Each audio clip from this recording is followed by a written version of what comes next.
D&D Pod presents Doghouse.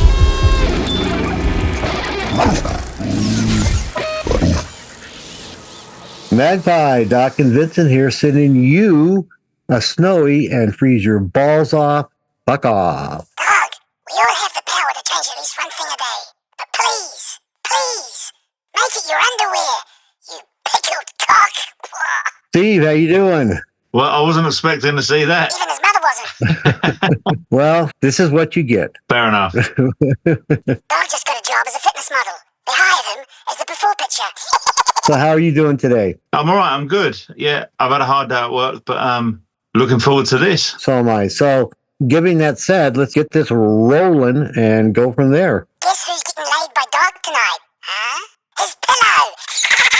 Lovely.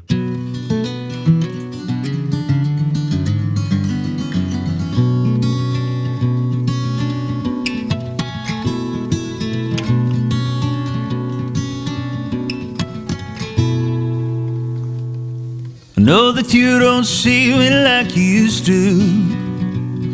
We've never seemed to see much eye to eye.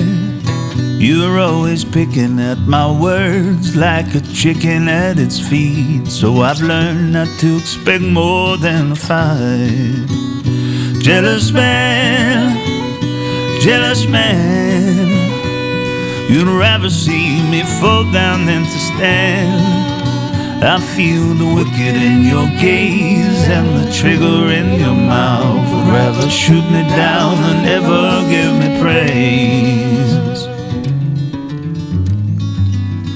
I've given up here, never trying to please you, and trying to show you that I'm but a man. 'Cause your love is like the smoke that clings upon the lungs, that slowly gives the reason for the pain. Jealous man, I know that you could never understand. 'Cause you can't see past your nose and the label on my clothes as you drown within the shallows of your rage.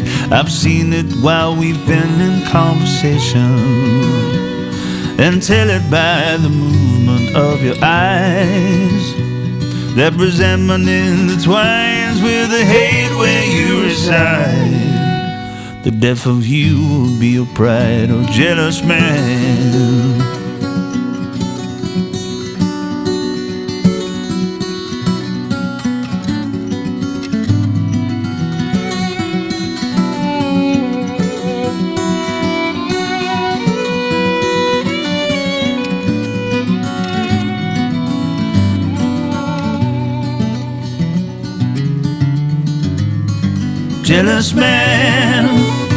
Jealous man, the way you talk is more than I can stand. You look for any stain to criticize and place the blame, reinforcing your disdain, oh jealous man. Oh, jealous man.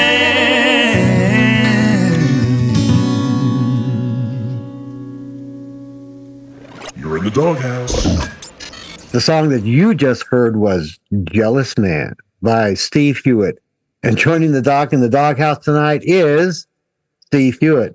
Steve, so how are you doing tonight? I'm doing very, very well. Thank you very much. I'm very excited to be here.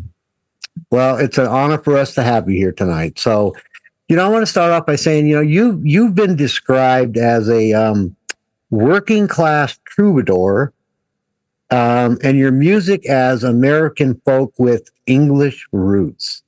So tell us, how your background and influences have, shaped your unique sound. So I guess because nothing's new under the sun, you're influenced by people and then you're shaped. But years ago, it was very umbrella genre. If you was folk throughout. If you were blues, you were blues. Yep. If you were country, you were country. But now we live in a subgenre kind of musical culture. So the people that kind of shaped my sound, I was first introduced to music from my dad's personal collection. First time I really kind of took notice of melody was Elton John's Yellow Brick Road. That never left me. I felt something more than the music with that song, and I thought, wow, I just, my ears pricked up and I just took notice. And then after that, it was country like Hank Williams, Dean Martin, Michael Bolton even. And but then I heard Buddy Holly one day, and I just wanted to play guitar. Yep. So it was one Christmas. My dad decided to take us to Florida. We went over there for 18 days. He said, "What do you want?" I said, I want a sunburst with a white scratch plate, and, Fender Stratocaster. That's what I want. I said, but it needs to be the American-made maple neck. But because my dad, because he's self-employed, he always tries to save a few quid, even on presents. Right. And I've seen the same one, but it's not the one you want. It's the Mexican version. So I never played it just because it wasn't what I wanted, but I couldn't find it in myself to get rid of it for such a long time. Anyway, so with that being said, I went home, learned everything about Buddy Holly. But then after about a year and a half, I lost the kind of excitement and the buzz off of Buddy Holly because I just listened to everything over and over. And I heard David Gray's album White Ladder for the first time in 2001, I think it was, because he released it, but then it got re-released, I think. And that's when it really got big. And then I heard Babylon for the first time. Then I was just like, okay, I'm going to put the electric guitar down now. And I asked my dad to buy me an acoustic guitar. And then after that, I was like, okay, who inspired David Gray? And then it was Bob Dylan. And then Van Morrison's Astral Weeks, which was a great album. And then somehow I got onto a band called Fink, Fink, a really great band. And then off of the back of that, I heard of John Martin, and then got fixated on his album Solidaire and One World. And there's a great song on there called Small Hours. And then after that, I just kind of found a sound. And then I was like, okay, right, I've got all these artists that I've been inspired. And I haven't really fell in love with any other artists since. And this has been a good 15, 16 years ago. But so I don't listen to a lot of artists. I don't binge listen to everything. I do if I want to be inspired to write my own stuff, if you know what I mean. So they're the artists what shaped me, really. Since your answer, I just popped a question in my head, which is, why do you think that you haven't been inspired by anybody in the last 16 years? What can you say about that? I guess in today's world, it's all about algorithms, and it's all about money, and it's all about all the things that isn't what made me fall in love with the music. It's like the artists of the day, they had issues, they had family issues, they had drug issues, they had all different things that was going on in their life, but the stuff that they wrote, it was real and it resonated. And I don't hear that in today's songs, I mean, I suppose it's funny because you'll find artists how can I put it?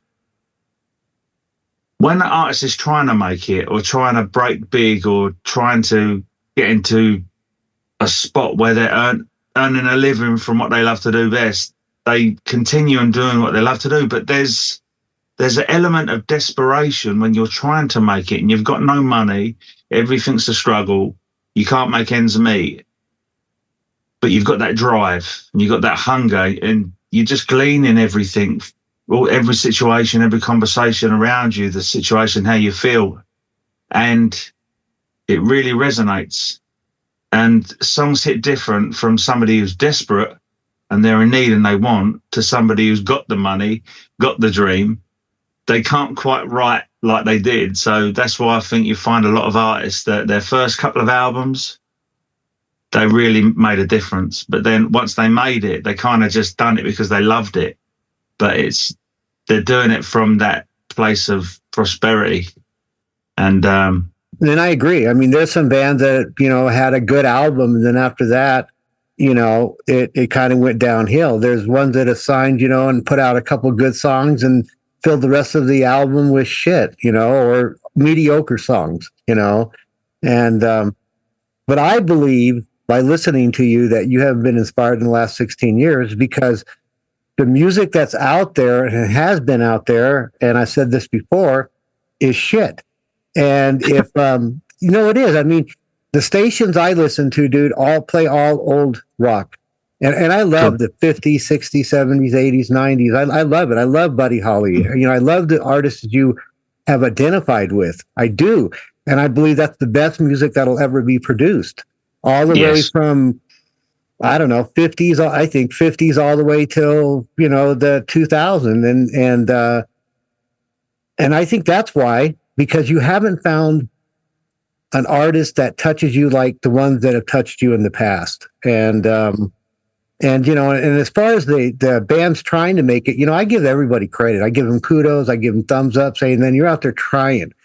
But you know what? A lot of you shouldn't be, because you don't need to be there. You don't need to be plugging the streaming platforms with your music, because it's not to where it needs to be on there yet. You just want to put the stuff out there. And, I agree when you said that it's going along or trying to fit the style or what's in. Well, what the fuck is in right now? You tell me, what music can you fit yourself into and copy like you did back in the 80s and 90s, maybe in the 70s? You can't. It's funny because the radio was playing today, because I'm an electrician by my day job. It's not out of choice, believe me, but it's something that I just needed to do to provide my family. But there were songs that were coming on from the 60s and the 70s, and I'm like, you just don't get their melodies anymore. Nope. You just don't get they just don't exist. Nope. But I write stuff. I mean, speaking about Buddy Holly, there was a lot of great artists back then. But the thing is with Buddy Holly, I love that clean Vox sound off of his Stratocaster. Yep. And just the simplicity of everything, but the melodies just stuck. I mean, I love Chuck Berry, Eddie Cochran, I love all these others, but there was just something about Buddy Holly that 95% of his music I just loved. Yep.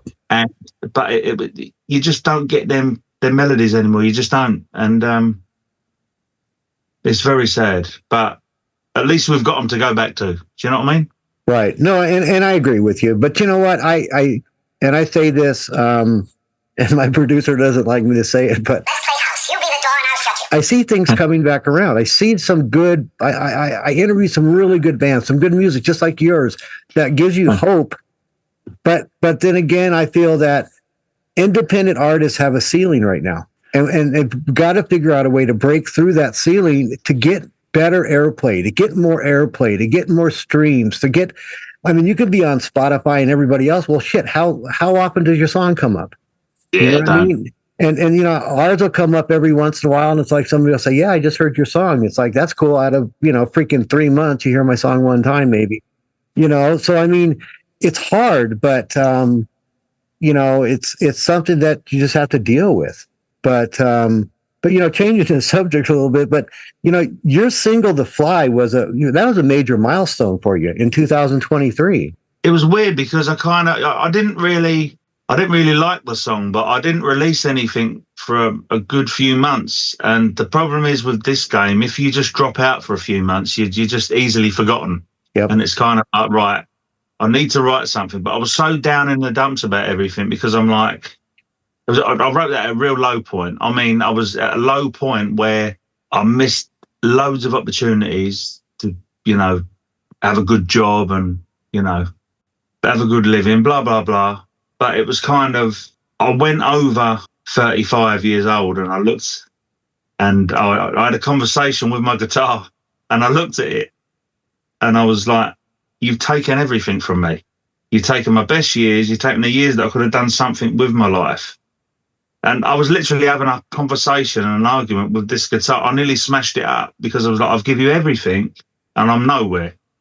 I'm nowhere. It's affecting my life. It's affecting my family. And all because I didn't take that, because I thought, no, you know what? Maybe one day I might get a good support, slot on tour, and then things would happen, blah, blah. And then COVID happened, and then I lost all my contacts. And then it was a summer's day. It was hot. There was butterflies. It was funny because I recorded a little version of Fly that I wrote in a minute, I think, a minute or 2 minutes. It literally just came out. And I filmed myself out in the garden. The birds were singing. There was butterflies on the video as I was recording myself. But there was that landing line, what really held me. So I've got a friend in Houston, Texas, and I was texting him on Facebook, and he said, all right, bud, how's it going? I said, it's hard having wings and not being able to fly. And as soon as I said it, I said, I've got to go. I'll call you back later. And then I wrote that song straight away. But it was that landing line. And then a friend of mine called James Kirby, he's another really good artist. I kept sending him stuff because we wanted to collaborate, but he's like, nah, that's not it, not that. And then I was like, how about this song? And he went, that's a little masterpiece. And I'm like, no, it's not. I don't even like the song. I said, it's a 4 or 5 chorded song or whatever. I said, nothing's fault with it. I said, but everything is in that landing line. And he's like, we got to do it. So I went to a place, I can't think where he lives now, but it wasn't far from a place called Dartmoor. I think it's in Devon. Can't think of the name of the place. It's gone straight out of my head. Anyway, we was recording it for 2 days, and then we went to like a beachfront that was local to him, about 3 or 4 miles, and then we filmed a video on there. And then after that, I got my PR guy, Pete Baldwin. I sent it to him, and he's like, "This is a good little single." But everybody you sent to, and it's funny because if you get a load of tracks, it's literally you're chucking them at the wall and hoping that one sticks.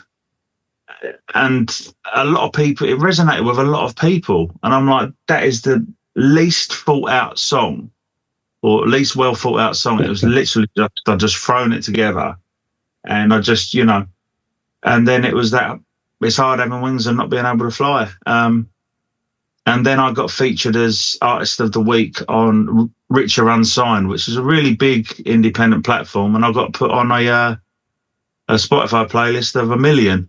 But it's cool. But nothing's ever gone to the next level for me. I've supported big artists. I've been signed to labels. I've been on tour in America. Nothing's gone to the next thing. It's like, okay, so I don't get excited about anything now. I've got to support a really good folk artist next week in a place called Twickenham. It's called Twick Folk. The guy's name's Rob Johnson. He's great. He's like really good.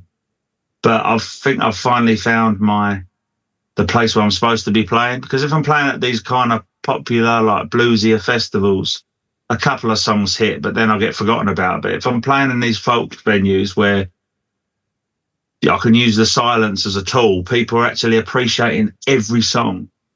And it's in that setting that they go, that's a good song. As where if I played in something that was a bit more rowdy and people want to drink and just get drunk and dance and stuff, I'm like, well, that's not a place for me.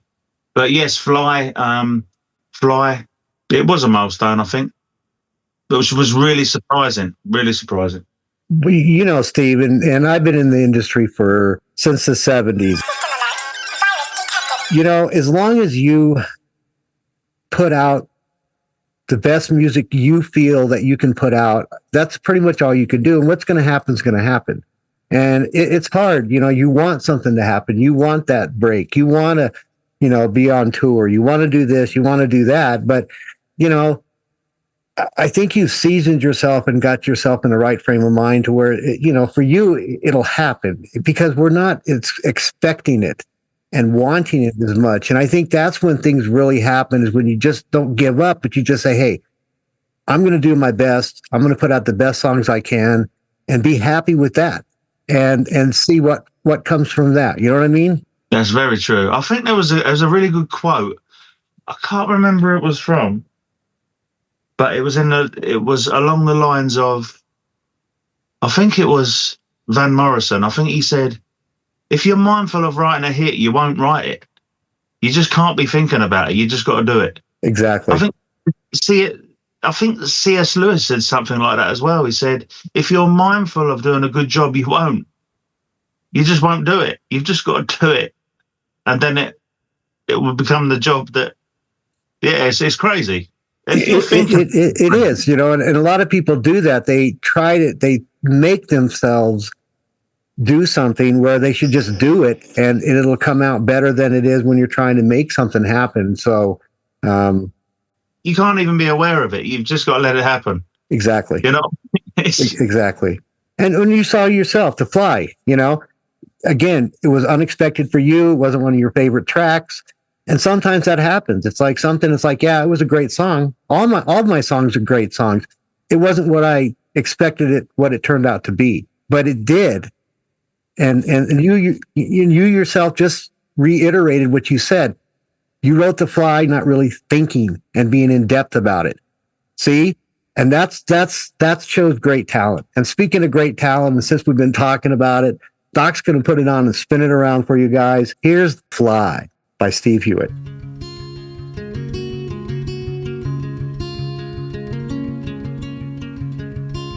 Been waiting on the sun to shine, been longing for the blue skies. Oh, my eyes.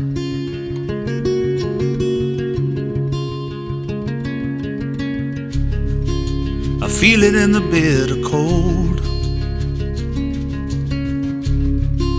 I hear it as I start to groan, yeah.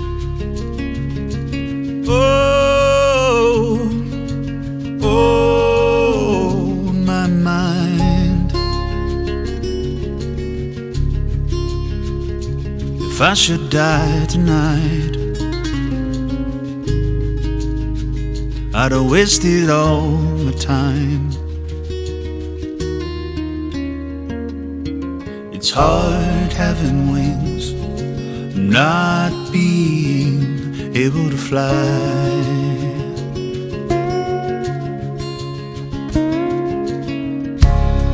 I've been trying to reach the stars,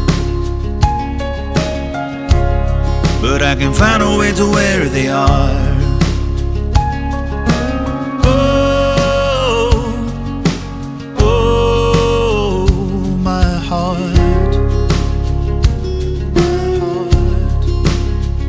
If I should cry tonight,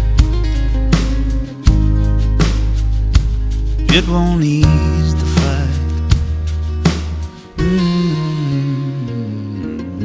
Of having wings, not being able to fly. Give and give, now there's not enough. And all your giving's eating away at our love. I hope I see and realize before you're gone. Long gone, long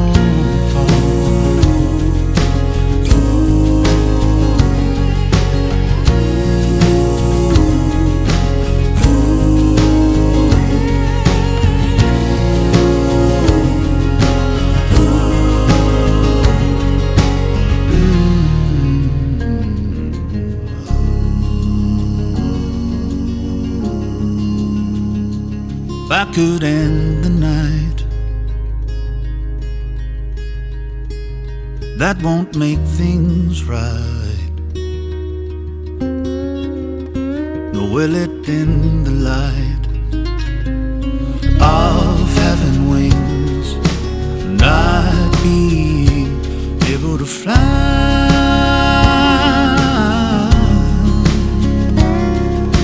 It's hard having wings and not being able to fly. Great track, dude. Great track. Hey, you're in the doghouse. Now, you've had the chance to open up for renowned artists like Newton Faulkner and and you've performed in major festivals like the Black Deer Festival. So tell us kind of what has been, some of the highlights and maybe experiences from your live events that you've been doing. The best responses I've had, I mean, like in terms of supporting Newton Faulkner and all these bigger artists, sometimes I've just been on the same lineup. So I'm in support of them until they get there. So, which is good for the CV, right? You're doing these things. But the best response I ever had, I think, was Black Deer Festival was great. It was a really good. I mean, like I played in a smaller tent because I'm, obviously you're applying for these things. People don't know you, so you're playing in the introducing kind of place. And there's people like coming up to me going, there's 2 acts today that have been brilliant here. And there's been like, 30 different acts playing. And you're like, what, you're joking? And then they're like, that's one other person who was on the main stage and I don't know why you're not over there. So that really kind of opened my eyes and think, wow. I mean, like, I'm playing my little songs, on the guitar, just tinkering away. And I'm like, and people's comparing that to you've been a highlight of the day. So kind of makes me question where the industry is in that anyway. There was a place called Arundel Festival. It's on the way to a place called Bognor Regis and Poolborough, my end. It's a beautiful place. It's basically got like there's Arundel Castle, which is stunning, but then there's like old rocky ruins. And they do this festival where there's dancers and there's singers and everything. It's a really lovely festival. But they set up the stage around all the ruins, which once was like a little house or something there. And I was playing one day and I thought, what kind of crowd is this? And I've sat down and it's packed. There's like 300 or 400 people there just silent looking at me. And I'm like, okay. So I thought, I'm going to break the ice here. And because I was playing in amongst ruins, I said, it's beautiful. I said, you would have thought they would have done it up. And everybody started laughing their head off. And then I was like, all right, I've broke the ice.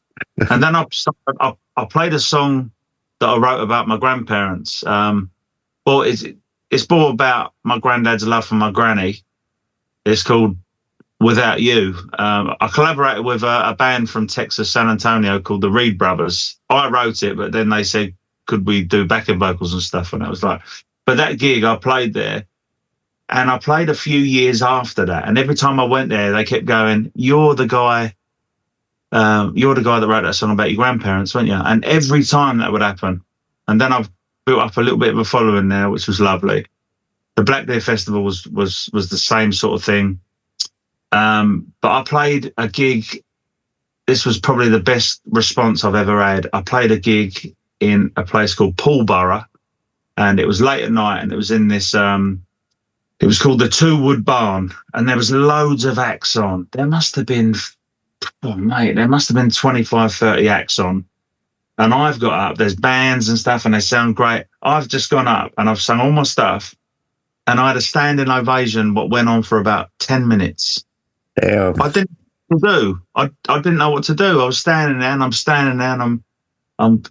like, thank you. And then just tears started to fall out of my eyes because they're just standing there. They're getting up one by one, just applauding me. And I didn't know what was happening. I thought, I'm not that good, surely. What have I just done that has I just don't know. So that really pushed me on because, life has its ups and downs and you're going through the motions and sometimes you got this drive and it's not stopping. But then after a little while, you're like, nothing's happening. And then you think, right, I just want to change the scenery. What have I got to do?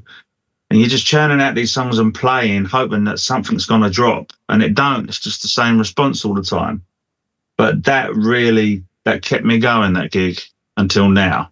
Because I think about it and I think, okay, so I've got an audience out there. I've got people that want the stuff that I'm pulling out. I've just got to find them. And yeah, it's just, I love them intimate places. I don't like the fame side of things. I just don't like attention. But I like resonating with people. Even if it's just me with a guitar and I'm in a community hall and there's about 50 of us and then I can tell a story, and then have a chat with people in the group, and then they're chatting and back to me, and then it becomes this thing. And I love the fact that you can start off with a song, and then it ends with a conversation. But what I love about music is that all the politics and everything can be left at the door. And even if me and you haven't got anything in common, that music's the thing we got in common. That's why I love music. But yeah, that's been the highlight.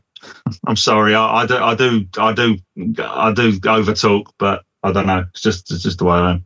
No, you know what? I do the same. That's why I got to be silent a lot of times, because my producer, he gives me shit all the time about talking. But You haven't stopped talking since I came here? You must have been vaccinated with a phonograph needle. you know, everything you said was right on, and you know, you to me are a very humble individual, and you seek, when you say you don't seek fame and recognition for yourself, I think you seek fame and recognition for your music, and not for you being a rock star. You know what I mean?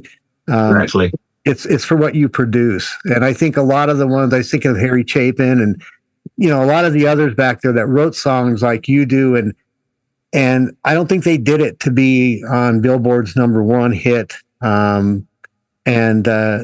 They put a song out that told a story and let people relate to that in whatever way they wanted to, but still kept the draft of that story in there, and they just put themselves and their lives in it. So it's just, you know, I mean, like people that I really resonate. I mean, like I like country music. I don't like clean country music. If I have country, it's got to be Hank Williams country or something way back when. But because I believed everything that they said. But my kind of person is who I really resonate with is a guy called Terry Reid. He had an album. If you like your rock and your Led Zeppelin and stuff like that, you probably know Terry Reid. He came out of an album called Seed of a Memory. If you haven't listened to it, it's the best album you've never heard of. okay. Terry Reid, Seed of a Memory. It's one of my favorite albums. And he's such an humble guy. I mean, I think, I may be wrong, but before Led Zeppelin was Led Zeppelin, they asked him to be the lead singer. Really? But so he talks a bit like me in terms of where he comes from. He's like that a little bit, and it was funny because he's like, "How come you turned that down, Terry?" And he went, "Well, I don't want to do anything I don't want to do," and I really respected that. I really respected that. But he's a Terry Reid, Seed of a Memory. You'll be blown away. I'll definitely check it out. Thank you for that. So I don't like a flute, but on the first song, no, I think it's the second track, Seed of a Memory. They use the flute the only way it can be used. yeah. With it, it's just I couldn't believe what was in my ears. Get a good set of headphones, listen to it, get a cup of coffee or something, and just literally just don't do nothing for the remainder of the 8 songs. Every song is cracking. Well, I'm definitely going to do that. And, you know, speaking of a crushing song, Doc's going to spin another one, guys, from Steve Hewitt, and here's Cold World.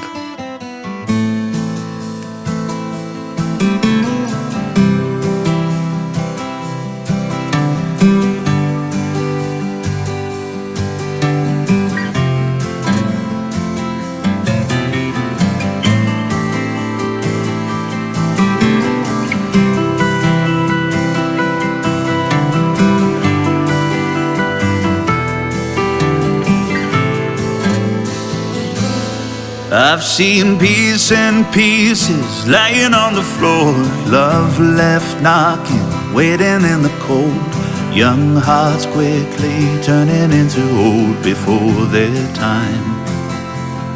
I've seen hope so hopeless, fear in every step, grace so graceless, longing for the end, lust so shameless, sick of just pretending all the time. Cold, cold world, keep on falling down. The deal go down, will I be ready? Cold, cold world, keep on falling down.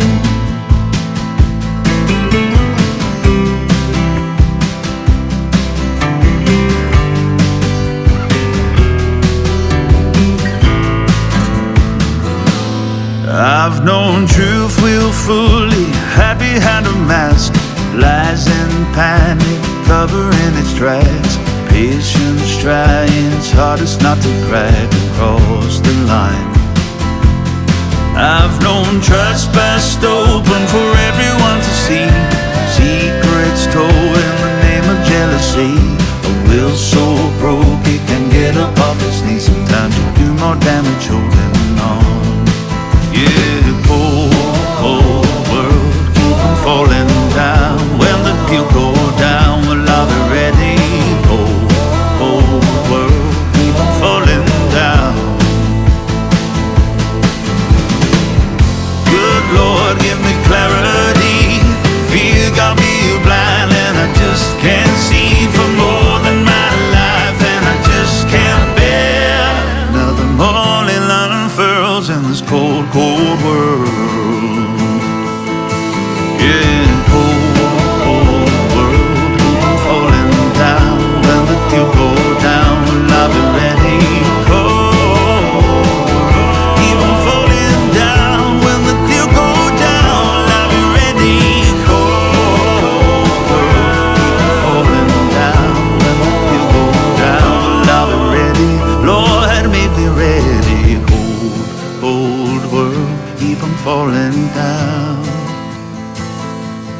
falling down.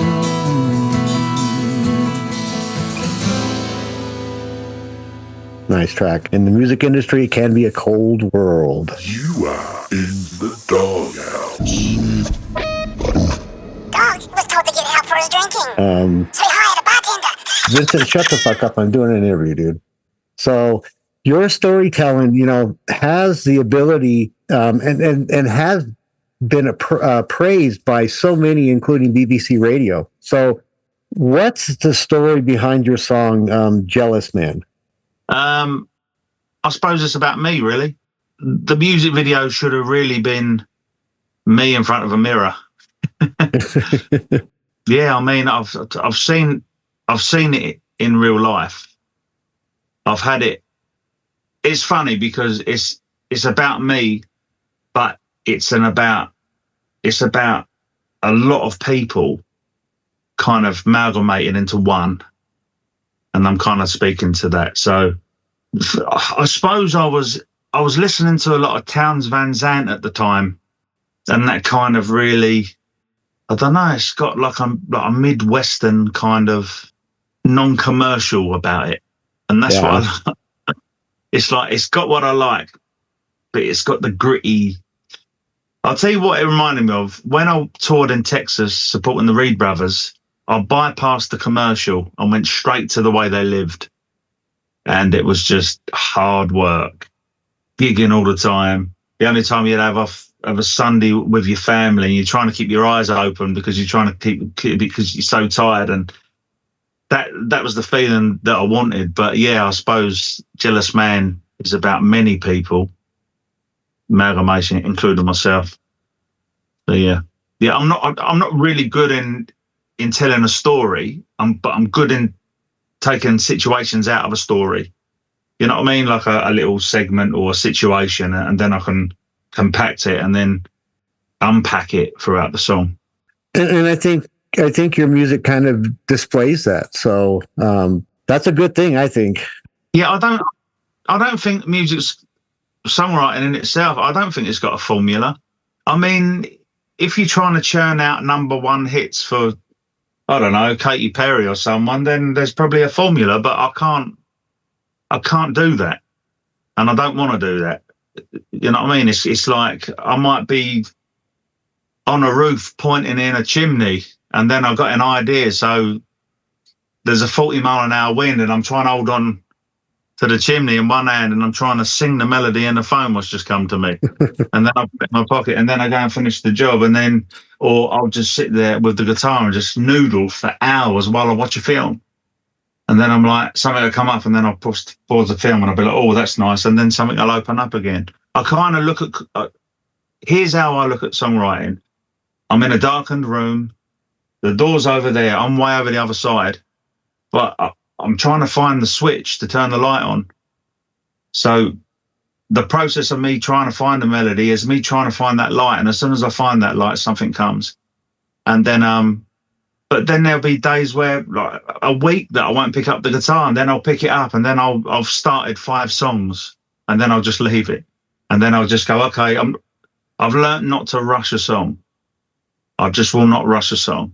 Right. And I've got a song called Pushing Me Away, and that took a year, and it was hard not to finish it. But I was like, no, I've got everything else. I need a middle eight. I need a bridge, and it's got a lift, and then it's got to go back.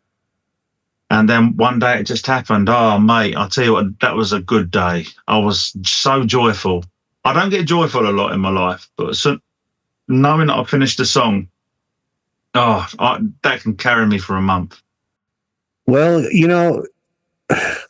and again, it's hard for people that don't write or in the music industry to understand what you just said, because when you find those ingredients and that last one you're looking for, and it all fits together, or maybe a puzzle. So you're doing a puzzle and you got one piece that has to be put in, and then once you put it in, everything is right there. So, I really enjoy listening to your process and the way that you think and the way you talk about things. It's definitely refreshing on that. So thank you on that, Steve. I do appreciate that, dude. I can't stand the sound of my own voice, so that's very encouraging, brother. Thank you. That's okay. Same thing on my side.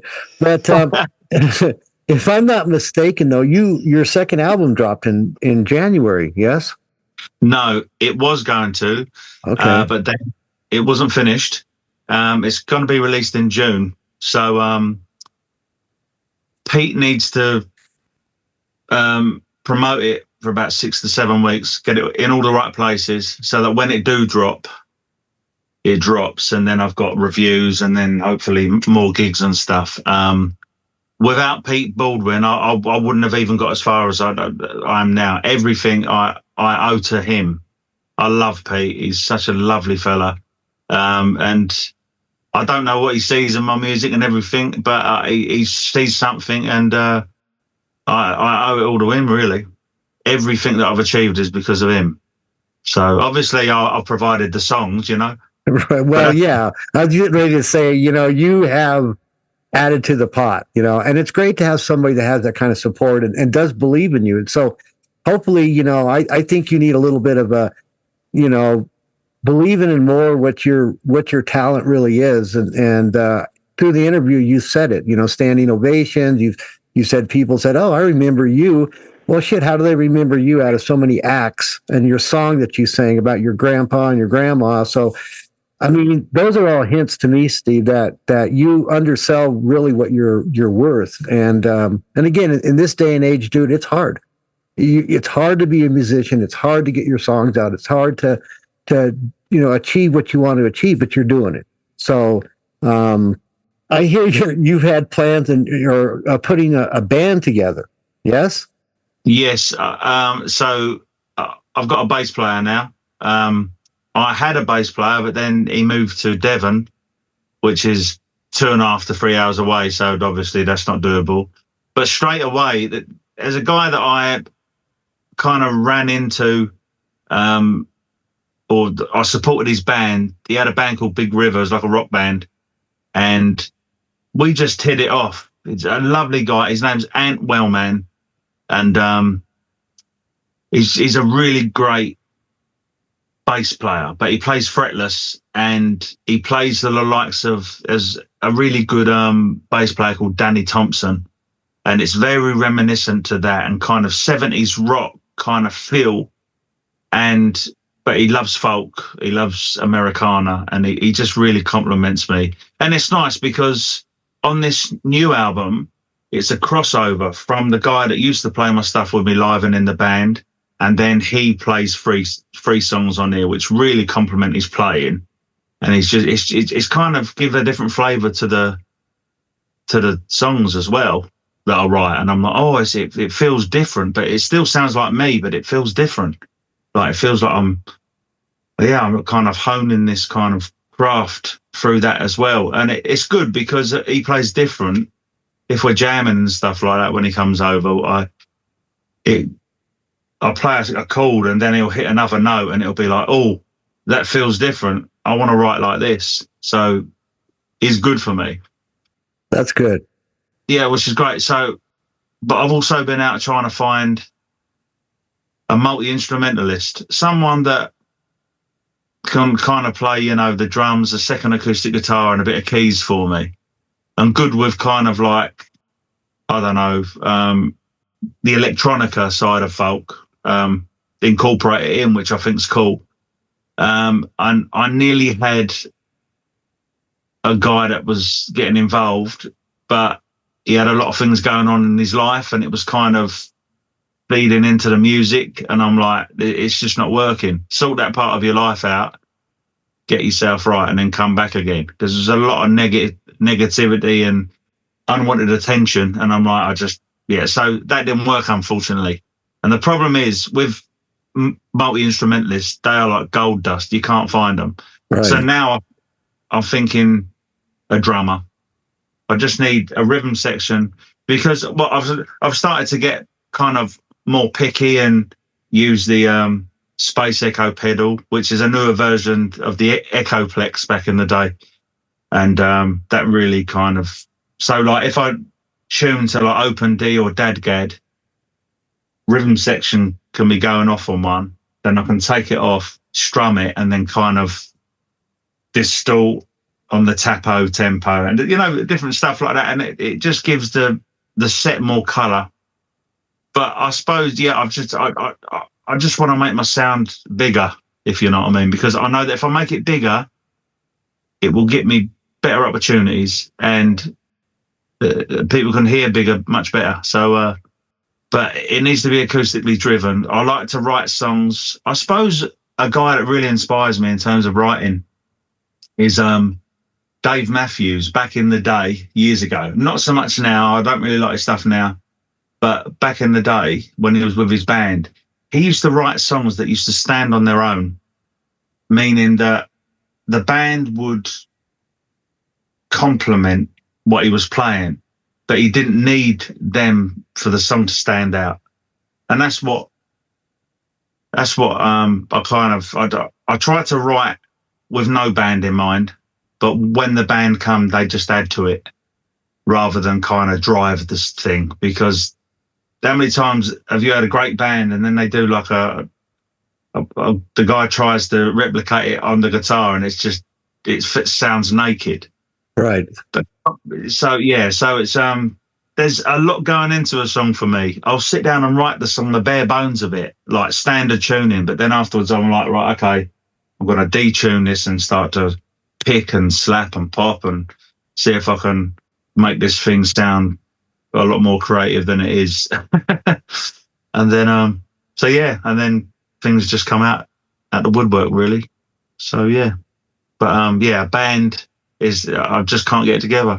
I think what it is, because I'm 38, I've got kids, I'm married and I'm working all the time and I do that. I've got no time to mess around. I've got no time for the crap anymore. I've got no time for the 20-year-old wasting time. I can't do it no more.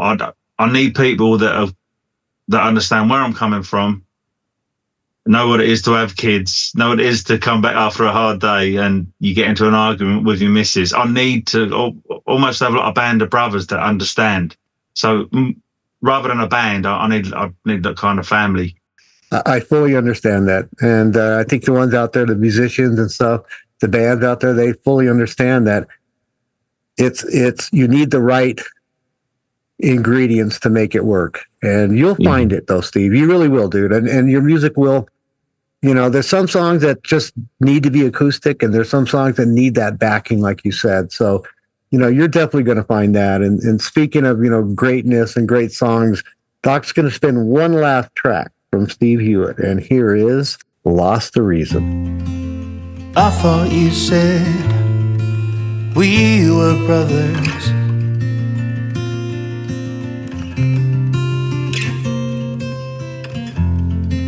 But now that it's dead, I'm just like the others.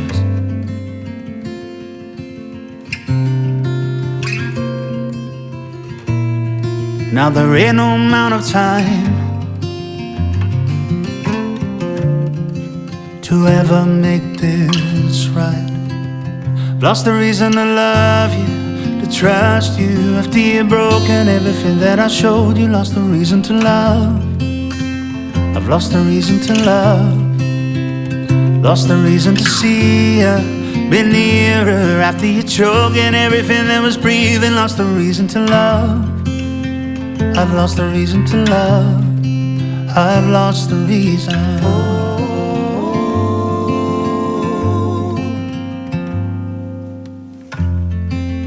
I have seen it, but never dare say.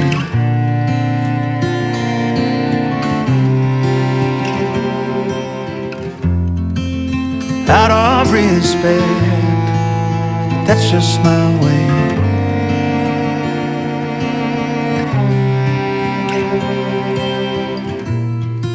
But it took a shallow part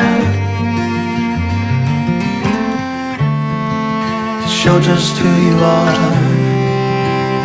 Lost the reason to love you, to trust you. After you've broken everything that I showed you, lost the reason to love.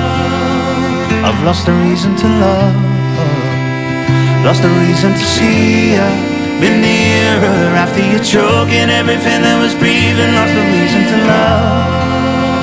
I've lost the reason to love. I've lost the reason. I've lost the reason. Oh, oh, oh,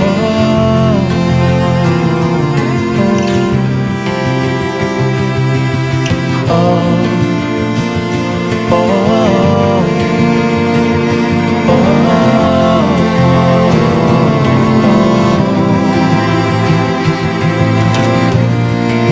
I waited and I waited for so long. You used everything that I gave against me when I needed you to ease your own mistakes. Well, I waited and I waited for so long. There's only so much I could take, or I just have to walk away. Lost the reason to love you, to trust you. After you've broken everything that I showed you, lost the reason to love. Lost the reason to love. Lost the reason to see you, been nearer. After you're choking everything that was breathing, lost the reason to love. Lost the reason to love. Oh, lost the reason, lost the reason, lost the reason, lost the reason, lost the reason, lost the reason.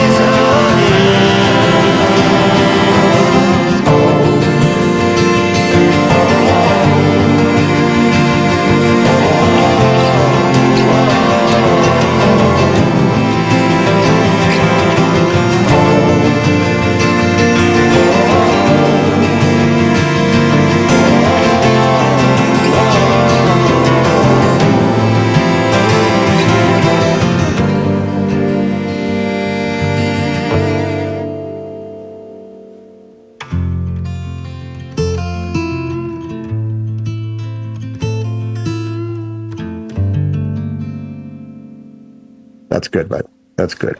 You're in the doghouse. So, Steve, tell the listeners where we can go find your music, videos, any merchandise, any release dates coming out, any gig dates where you're going to be at, because I think you'd be a great show to go see. So give us that info, bud. Okay, so I'm in the process of booking quite a few gigs up now, but I've only got a handful to speak of. One is next week in Twickenham. I'm playing at the Twick Folk, supporting a guy called Rob Johnson. So that'd be great. That's on the 23rd of February, which is on a Sunday. My release will be May, June time. That's when my album's going to be. At the moment, it's edited, mixed, and kind of, it's not mastered yet. He keeps sending me tracks, and then I'm like, well, this needs tweaking, that needs tweaking, volume level. So that's where I'm at with the album at the minute. So 95% done. Where they can find me? Just if you search Steve Hewitt music, it's funny. I searched Steve Hewitt music today, and AI has been and got hold of it, and it's basically gave a part of my biography, and I'm like, this is weird. You know what I mean? It's like before it was like, oh, Steve Hewitt from Placebo would come up, and I would always get confused with him. And it was, and tagged in his stuff, and it was a great show. And I'm like, brilliant. It's amazing that people say it's a great show, and I wasn't even there. And they're like, who is this guy? And then they block me because they know they vote for it. If you go online, just put Steve Hewitt music on YouTube, Instagram, Facebook, Spotify, even SoundCloud. I'm thinking about opening up a Bandcamp again. And yeah, that's where you'll find me. Awesome. Well, you guys heard it. Definitely go check him out and check his music out. And if you have a chance, go see him. I mean, Steve puts out some phenomenal stuff. And I think it's something you guys would really, really enjoy. So go check him out. So Doc wants to say thank you, Steve, for joining him tonight in the Doghouse. It's been my pleasure, bud. It's been beautiful. Thank you so much for having me. I've really enjoyed this. And it's been nice to talk about it again, I don't really get a lot of chance to talk about it because I'm working and stuff, and I come back home and I just go to sleep or I'm writing and stuff. So it's really nice to speak to your good self. Well, thank you, Steve. It was a great conversation, great interview. And again, I appreciate it. So thank you so much, bud. And I wish you all the best of luck, man, with your music. I see you going someplace you're going to go. So that's all I'm going to say about that. Just remember, Doc said it. You're going to hit some good heights, buddy. So thanks, bud. No matter how big I'll be, I'll still be coming back on your show, and I'll be promoting you as well. So, well, bud, you know what? I appreciate that, but just know that Doc's always here for you, and so is Magpie. So, speaking of that, I want to say thanks to my producer, Magpie Sally. These girls were boogers. I picked you first. MD Pod, Matt R, Dogbone Studio.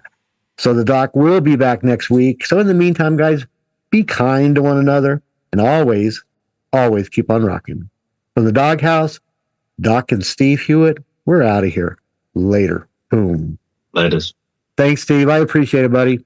Cheers, brother. God bless you. Have a lovely evening. Hey, you do the same. And again, man, keep it pushing out, bud. You're doing a great job. Thanks, man. I really appreciate it. Thanks for the encouragement. Take care. Are you staring at me, bud? No, I am not. I might have been before, but now I am again. All right, I'm stopping.